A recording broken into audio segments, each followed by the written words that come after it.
অনেকদিন আগের কথা। কাইসাডাঙ্গা গ্রামে রতন ও রাকেশ নামে দুই ভাই বাস করত।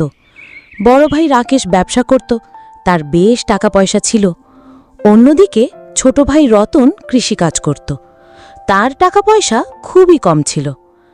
একদিন হঠাৎ রতনের মেয়েটির অসুখ হয়ে পড়ে। হ্যাঁ গো, মেয়েটা যে সকাল থেকে জ্বরে কাতরাচ্ছে, তুমি যাও গিয়ে ডাক্তারের কাছ থেকে কিছু ওষুধ নিয়ে আসো। যেতে তো চাই গো গিন্নি, কিন্তু পকেটে যে একটাও টাকা নাই। দেখি কি করা যায়। রাকেশ দাদার কাছে গিয়ে যদি কিছু টাকা ধার পাওয়া যায়। তুমি কোনো চিন্তা করো না, আমি খুব তাড়াতাড়ি ওষুধ নিয়ে ফিরব।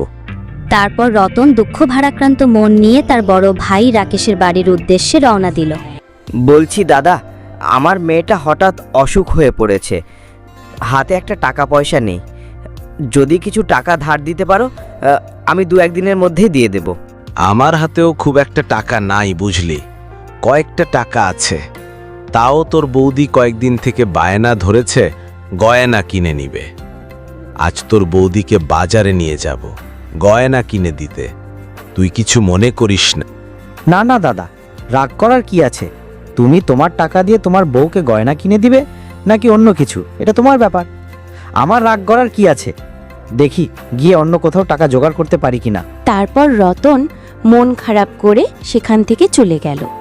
আর যেতে যেতে মনে মনে ভাবছে, কোথায় টাকা পাবো, কিভাবে ওষুধ কিনে নিয়ে যাব, মেয়েটার যে অনেক জ্বর। এমন সময় পিছন থেকে একটি আওয়াজ ভেসে আসলো, বাঁচাও বাঁচাও। রতন দাঁড়িয়ে গেল, আর সে ভাবল কেউ মনে হয় বিপদে পড়েছে, তাই সে এগিয়ে গেল।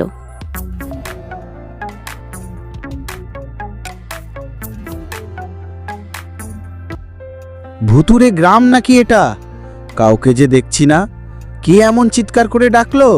আমি চিৎকার করছিলাম, তুমি আমাকে বাঁচাও, আমি জাদুই হরিণ।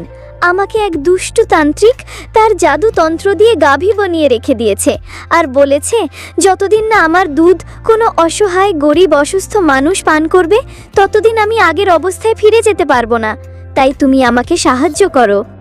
আমি একজন গরিব মানুষ, আর আমার মেয়েটা অনেক অসুস্থ।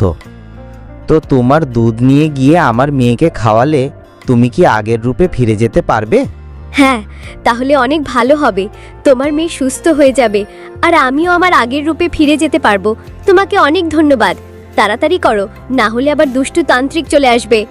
রতন ঝটপট করে গাভীর কাছ থেকে কিছু দুধ নিয়ে বাড়ি ফিরে গেল, আর তার মেয়েকে খাওয়ালো।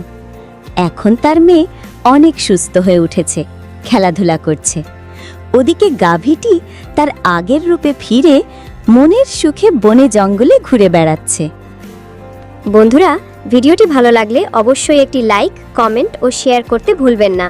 আর এই ধরনের নতুন নতুন ভিডিও পেতে অবশ্যই চ্যানেলটি সাবস্ক্রাইব করে রাখুন। ধন্যবাদ।